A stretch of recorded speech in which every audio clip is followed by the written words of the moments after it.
Sweeney. I'm from Fallon, Nevada, and I own CrossFit Powerstroke, which is my full-time hobby, you could say.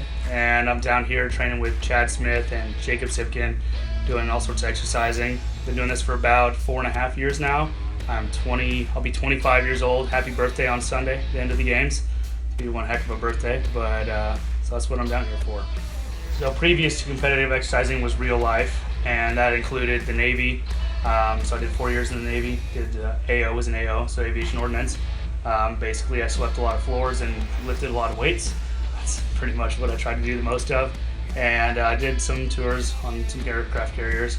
And after I got out, then I started doing full-time CrossFit. But I actually started little programs on the Enterprise, which was an aircraft carrier, and I started a little CrossFit program on there. So trained some people, and then did one on the Bush as well. And let's see, before the Navy, I gave it a good old college try, hence the Navy. And then before that, I just, in high school and everything, I did rodeo all growing up, my whole life, ever since I started rodeoing when I was 5. It was my first time, getting on horses and roping and getting kicked and all the fun stuff. And I tried to do some real sports like football and baseball and all that stuff that requires far more athleticism than I currently have, or at least didn't have. And I was tiny as a kid, so I was 98 pounds when I went into high school. I was 98 pounds, and when I was 16, I was just about the same height, and I was 118 pounds. So no biceps, none of them. And so then I started lifting weights, and I magically got a little bit better at sports when I turned 17. Puberty, but you just got the puberty right there. Yeah, just right there. I did, but so that's when it really took off. But all through growing up, I was horrible at sports. My brothers were on the all-star teams and stuff, and I'd be eating grass in the outfield, and they had to have me on the team because I was their brother and stuff. So rodeo, believe it or not, many events, right? So they're all different. Some of them have horses, some of them don't. Bottom line, the number one that I did was team roping. So I'm gonna use my hands here. So if you can envision, you got a big box, sand box, right? Called an arena. You start in one end, you and a partner. You're both on horses, not stick horses, ones that breathe and eat hay and stuff. And then in the center, there's a cow, and you let the cow out. And then you run after them for some weird reason, and you rope their head. And that's what I did, was a header. So you rope their head, and you dally your rope onto your horse's saddle, and you turn that steer left for your partner, who then ropes his feet, and then you both stop and you stretch the steer tight just to make sure that he's still, good to go. And the time stops. And if you miss the head, the run's over. And if your partner misses one of the feet, you get a penalty, and so on. So it's pretty low impact, pretty easy. My dad cut his finger off. A lot of people cut their fingers and stuff off, but nothing too crazy that way. Then there's the other one that I was doing, one of the events was called saddle bronc riding. And so you jump on get in a chute with a horse, and you have this little tiny saddle that's basically just got a big cantle, and it's basically where you squeeze with your legs to stay on, and you've got a rein that you hold on to, and so you use one hand on the rein. Anyways, then once the horse goes out and starts bucking, you try to stay on for 8 seconds, and that was not a specialty of mine. I went through many cowboy hats, turned them into toilet seats, put my head square through them. For some reason landed on my head all the time. It's probably where I'm so smart.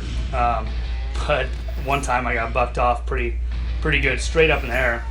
And here's when the athleticism comes in. I just stayed sitting like this, square in there, like way up that way, and came down and landed right on my butt, and it just separated my pelvis, just pulled it apart here. And I knew something was wrong as soon as I hit the arena. I was like, oh God. And I was, like 14 maybe, like 14 or 15, somewhere around there.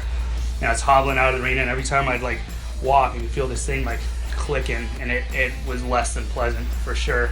And I told my dad, and he was really, really sympathetic, and he told me to buck up and get on my horse for the next event. So I went and had a jump. That was the worst thing. I'll never forget that, getting on my horse the next event. I think that everybody's in shape. Like, we all work out like madmen. We all have Instagram. We all see the crazy stuff that everyone's doing. But I think the biggest component and why I like CrossFit so much is I believe it's more mental than it is physical. I think there's lots of cases where people are far more in shape than other people and don't excel as well, especially when it comes to game time. And a lot of that has to do with your flat out mental game. And not saying that mine's the best, not saying anything like that at all, but I think having that background in rodeo and background, growing up on a ranch and having, Dad ride me hard. Just that sounds horrible, but push me hard. You know, trying to keep the middle time just that way. Is that it's just not an option to quit. And there's plenty of times out here in workouts like you always have an option to go back in your game plan and say, hey, I'm going to break this up into more sets now, or oh, I'm going to take a little break here. Like there's always options to find quitting time, and you just got to push past those. I'd for sure say the cow's harder to rope than Chad Wesley Smith. Now, getting them all tied up, that might be a little bit on the CWS side. So honestly, what I want them to think, I want them to think that that I leave it all out there. There's no question whether I was putting it all out there on the line or not. I want them to see that I'm there for keeps. Like a lot of people I know are saying they're going to the games and they just want to go for the experience and they want to have fun, and that's absolutely not my intention. Like sure, it's gonna be fun, but I'm going out there because I want to eventually win. Like I'm not saying that this year I'm gonna go and see you later, Ben Smith and Matt Who. That's not what I'm saying at all. But that's my goal, my game plan. I'm not doing this because I enjoy being in pain exercise. I'm doing this because I want to win. I want to go and I want to compete and I want to leave it all out there. And so that's what I want people to think when they see me. And then second of all is that I have a good time. So I try to be goofy and have some fun and make people laugh. And I think that if you're not doing that, well for me, if I'm not doing that, I don't perform nearly as well. So I want to see that I'm having a good time, enjoying myself, but absolutely doing everything I can to win. There's absolutely going to be some people in the warm-up area, unsuspecting, that are looking a little too tight and tense, a little too nervous. They're getting roped, without a question. Brooke Wells, you might be getting roped too. You never know.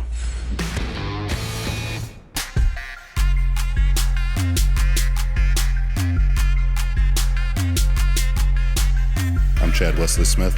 I'm Marisa Inda. I'm Maddie Rogers. I'm T. Popula. I'm Becca Day. And I'm on my grind.